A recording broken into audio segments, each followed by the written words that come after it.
Vote বড় বালাই, এবার প্রকাশ্যে জুতো পালিশ করলেন বিজেপি প্রার্থী সুভাষ সরকার। রবিবার বি.আর. আম্বেদকরের জন্মদিবস উপলক্ষে বাঁকুড়ার মাচানতলা থেকে লালবাজার পর্যন্ত হোটখোলা জিপে প্রচারে বের হন। গাড়িতে প্রকাশ্যে নিজের জুতো পালিশ করলেন বিজেপি প্রার্থী, আর সেই জুতো হাতে ধরালেন চালকের হাতে। স্বরূপ গঙ্গোপাধ্যায় রয়েছেন। স্বরূপ, বিজেপি প্রার্থী সুভাষ সরকার তিনি জুতো পালিশ করছেন, আবার সেটা যেমন একটা বার্তা দিতে তিনি চাইছেন, আবার দেখা গেল সেই জুতো তিনি তার গাড়ির চালকের হাতে ধরালেন। সেই ঘটনার সামনে আসার পরেই বিতর্কের সৃষ্টি হয়েছে। সুভাষ সরকার বাঁকুড়া লোকসভা কেন্দ্রের বিজেপি প্রার্থী, তিনি আজকে বি.আর. আম্বেদকরের যে জন্মদিবস, সেই জন্মদিবসের শোভাযাত্রায় অংশ নিয়েছিলেন। হোটখোলা গাড়িটি চেপে দলীয় কর্মী সমর্থকদের নিয়ে তিনি বাঁকুড়া শহরের রাস্তায় তিনি প্রচার করছিলেন। প্রচার করতে করতেই যেটা দেখতে পাওয়া গেল, সুভাষ সরকার নিজের জুতো পালিশ করতে থাকেন এবং দেখাতে থাকেন। শুধু পালিশ করায় নয়, পালিশ করার পর জুতো ধরিয়ে দেন চালকের আসনে বসে থাকা, তিনি বসেছিলেন তার হাতে। সুভাষ সরকার এই বিষয়টা নিয়ে তার প্রতিক্রিয়া যে বি.আর. আম্বেদকর একটি নিম্ন পরিবারের থেকে সে আজকে মানুষের জন্য যে তার যে কাজ, তার যে মানুষের কাছে যে কতটা সম্মানীয় ব্যক্তি হয়ে উঠেছেন সেটা সবাই জানেন। আর বি.আর. আম্বেদকরের তিনি যেটা বলেছিলেন যে সব কাজকেই মর্যাদার সাথে করলে সব কাজই কিন্তু সমান, সেটাই তিনি বলতে চাইছেন সুভাষ সরকার, যে জুতো পালিশ করাটা মর্যাদার সাথে করলে সেটাও কিন্তু তার একটা কাজের গুরুত্ব হয়েছে।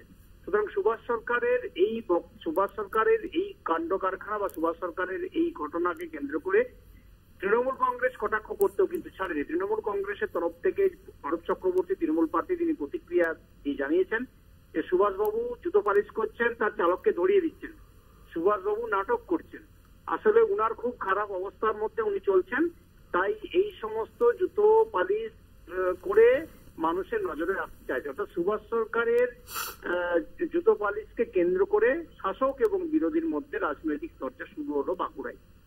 ধন্যবাদ স্বরূপ। কথা বলছেন প্রতিনিধি স্বরূপ গঙ্গোপাধ্যায়ের সঙ্গে। যে ছবি আপনারা দেখতে পাচ্ছেন, সুভাষ সরকার তিনি প্রচারের মাঝেই জুতো পালিশ করছেন, আবার সেই জুতো ধরিয়ে দেন নিজের চালকের হাতে। সুভাষ সরকার তিনি কি বলছেন শুনুন।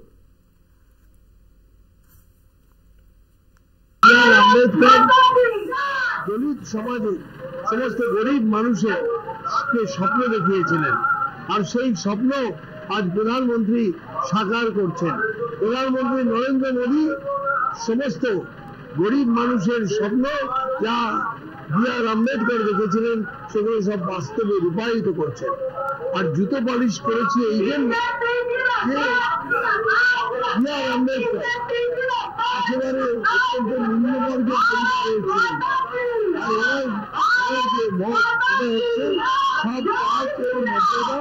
পরিবারের ছিলেন।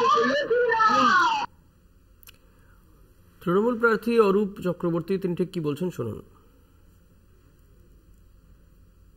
পালিশ দেখিয়ে কি হবে?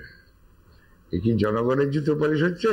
জনগণের জুতো তো পালিশ করেনি, জনগণকে তো ছুঁড়ে ফেলে দিয়েছে, নিজের জুতা পালিশ করে ড্রাইভারকে দিচ্ছে। এইসব দেখে কি বেলকি নাটক করছে নাকি? এতে কি ভোট বাড়ে না ভোট পাওয়া যায় বা সিম্পেথি পাওয়া যায়? সবাই তো নিজের কাজ করে, বাড়িতে করে, সেটা লোক দেখাবার কি দরকার আছে? এই জানতাম জনগণের জুতো নিয়ে পালিশ করে দিচ্ছেন, কারণ হ্যাঁ ভাই ঠিক আছে, অসুস্থ বয়স্ক মানুষ জুতো ময়লা হয়ে গেছে পরিষ্কার করছে। এগুলো নাটক, বাজার খারাপ, কি করবে এগুলো?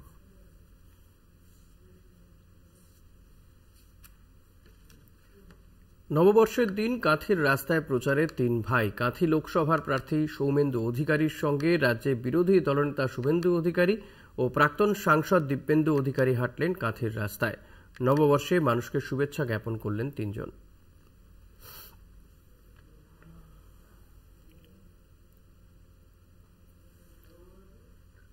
নববর্ষের শুভেচ্ছা বিনিময় করলেন শুভেন্দু অধিকারী, সৌমেন্দু অধিকারী এবং দিব্যেন্দু অধিকারী।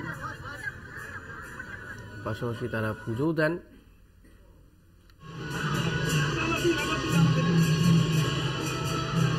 দাদা